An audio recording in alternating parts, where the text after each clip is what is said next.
Seguimos de vuelta a la palabra. Hoy estamos en el capítulo 34 del libro de Éxodo, el pacto renovado. Nos quedamos en el versículo 6. Dice, y pasando Jehová por delante de él, proclamó, Jehová, Jehová, fuerte, misericordioso y piadoso, tardo para la ira y grande en misericordia y verdad, que guarda misericordia a millares, que perdona la iniquidad, la rebelión y el pecado, y que de ningún modo tendrá por inocente al malvado, que visita la iniquidad de los padres sobre los hijos y sobre los hijos de los hijos hasta la tercera y cuarta generación. Aquí nosotros vemos una de las declaraciones dada de sí mismo de nuestro Padre Celestial con relación a su carácter, pero con relación a los atributos que él precisamente como parte de la Trinidad Divina posee o tiene o es, porque es parte de su esencia. Primero, nosotros vemos que él dice fuerte, misericordioso y piadoso. Recordemos que el tema de fuerte lleva una correlación con la parte del atributo de Dios como el Dios todopoderoso. ¿Por qué precisamente se habla del Dios todopoderoso? En primera persona, ellos habían observado, el pueblo de Israel, cómo Dios los había sacado con mano poderosa de del país de Egipto después de aquellas 10 plagas, pero también vemos cómo Dios había abierto el mar rojo delante de ellos.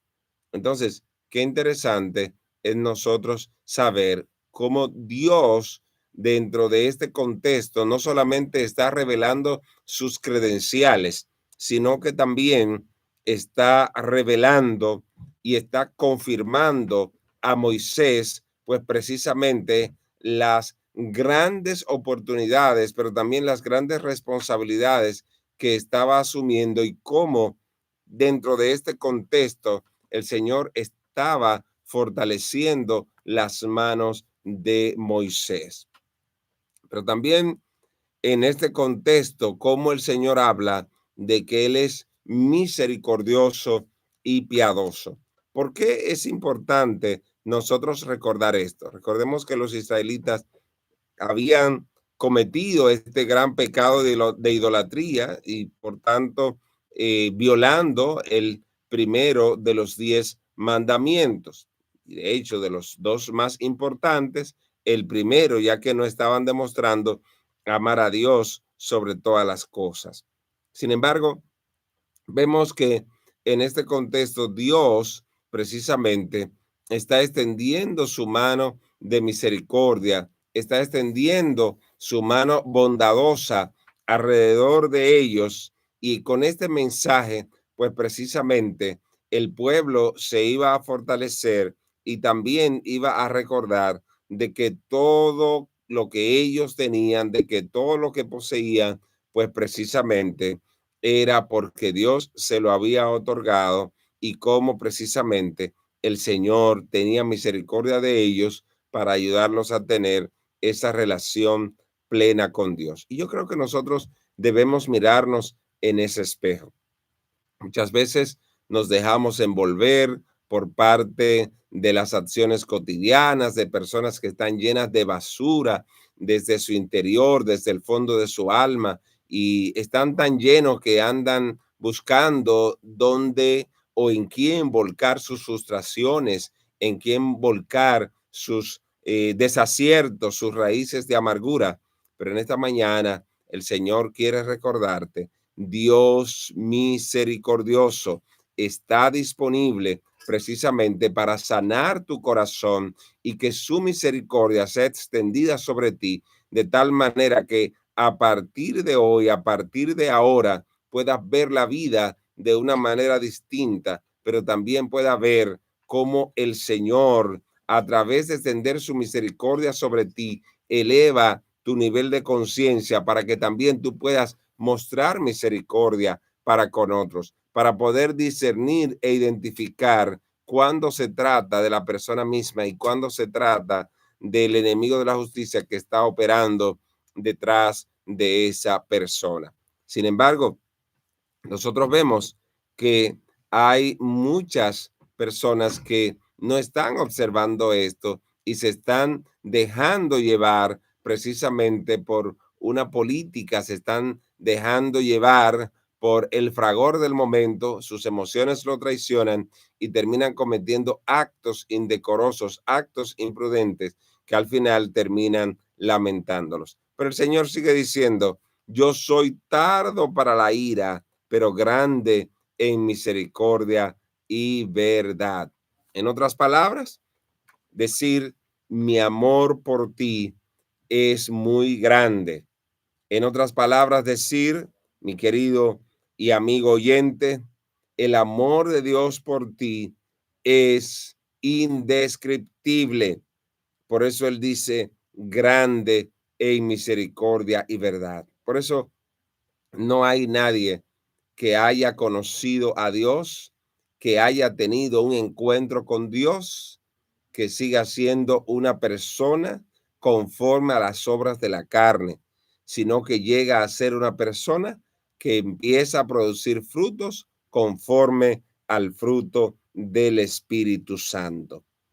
Y el sermón de la montaña que el Señor Jesucristo dio en el capítulo 5 al 7 de Mateo y cómo se expresa en otros, en otros libros, ¿verdad? En otros evangelios, cómo el Señor precisamente nos demostró esa gran misericordia, ese gran amor y esa gran bondad. ¿Por qué Él dice tardo para la ira?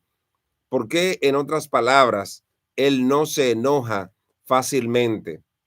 Porque si bien es cierto que el enojo es una emoción real y que no siempre es una emoción negativa, no siempre es una emoción que produce consecuencias negativas, lo cierto es que este enojo que se refiere Dios está hablando más bien de un estado de indignación y cómo Él precisamente le dio tantas oportunidades al pueblo de Israel para ponerse a cuenta con Dios, como también en medio de las tierras que habitaban los descendientes de Canaán, el Señor no permitió de que el pueblo de Canaán fuera desalojado hasta no haber llegado su pecado a un estado tal, de tal manera que subiera a la presencia de Dios. Así que tú puedes ser hoy un multiplicador de la presencia de Dios en quien precisamente otros también puedan ver a Cristo reflejado.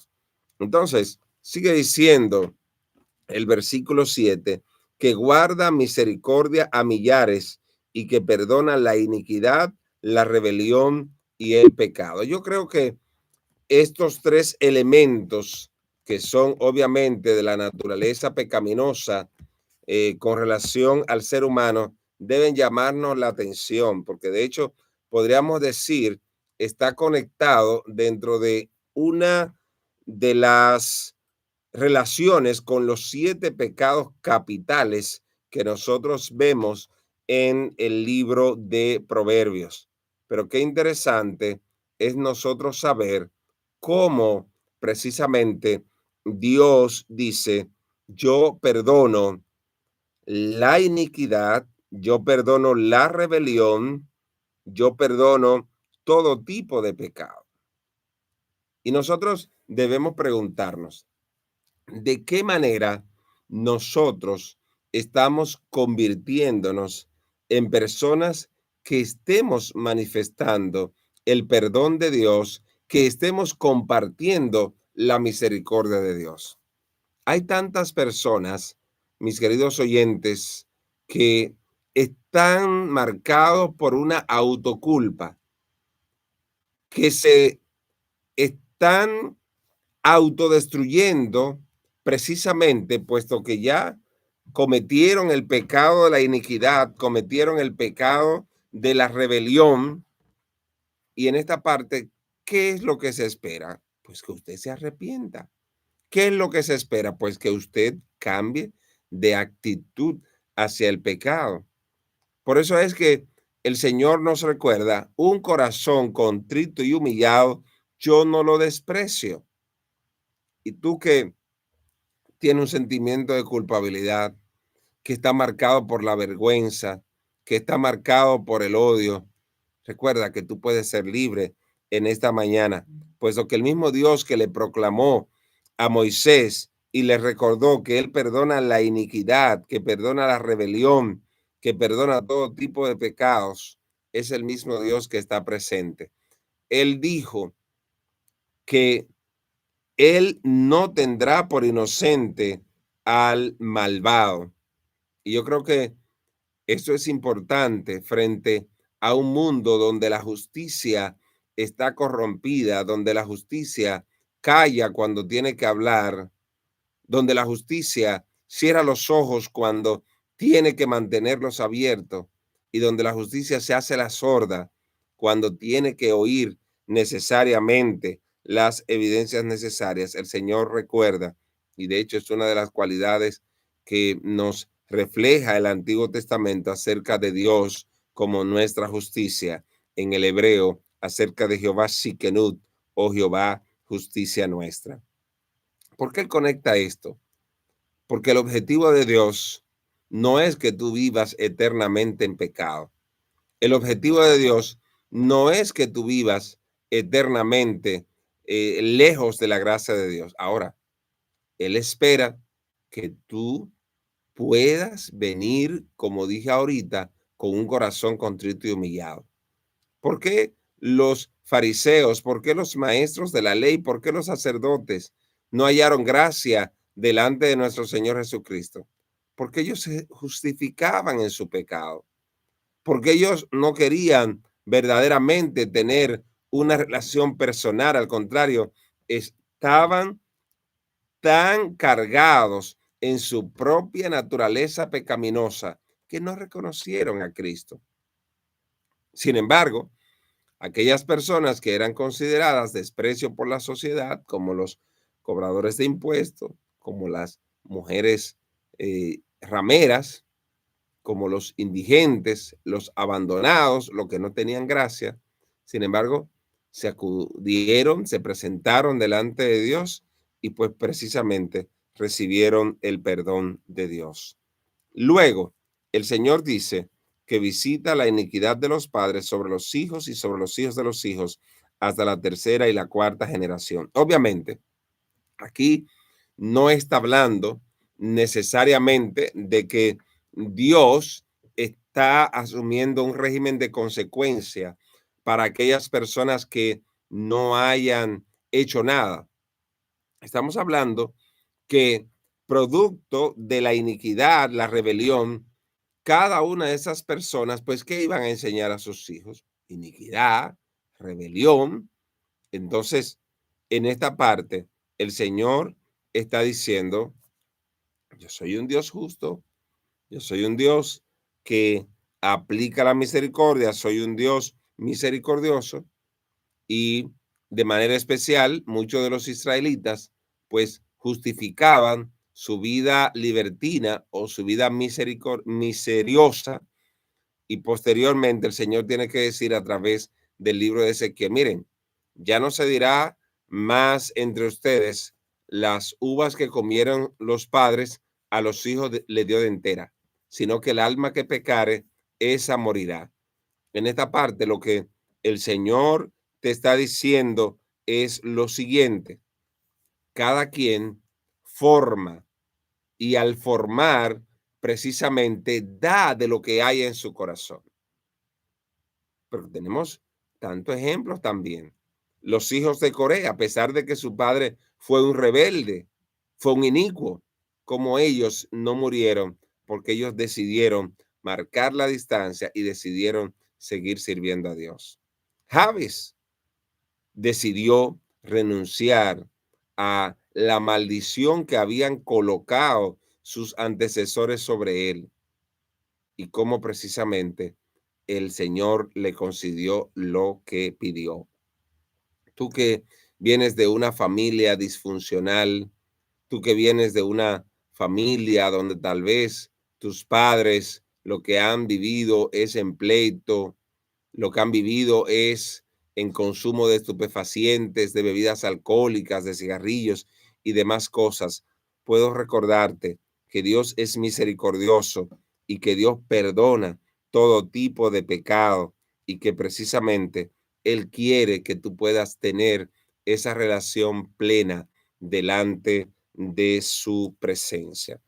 Luego, dice el versículo 8, entonces Moisés, apresurándose, bajó la cabeza hacia el suelo y adoró. Y dijo, si ahora, Señor, he hallado gracia en tus ojos, vaya ahora el Señor en medio de nosotros, porque es un pueblo de dura cerviz, y perdona nuestra iniquidad y nuestro pecado, y tómanos por tu heredad. ¿Por qué Moisés le está haciendo esa petición a Dios? Y fíjense la actitud de él. Apresurándose, bajó su cabeza hacia el suelo y adoró. En otras palabras, Moisés estaba claro y estaba reconociendo en Dios su Señor, su Rey, su Dios, su Salvador, y por lo tanto está adorando desde una posición menor en cuanto a la espesura, en cuanto al tamaño, en cuanto a la estatura y cómo precisamente Dios utiliza este escenario para establecer esta conversación con él y esta petición que le hace Moisés. ¿Por qué Dios le hace esta petición? En primer lugar, por el hecho de que Dios le había dicho en el capítulo 33, que se estuvo trabajando en el día de ayer, que el ángel de él iba a guiarlos. No vaya a ser que en el camino entonces ellos vayan a perecer debido a su continua desobediencia. Sin embargo, en esta parte, Moisés dice, Señor, si yo he hallado gracia en tus ojos, yo quiero que tú renueves el pacto con nosotros.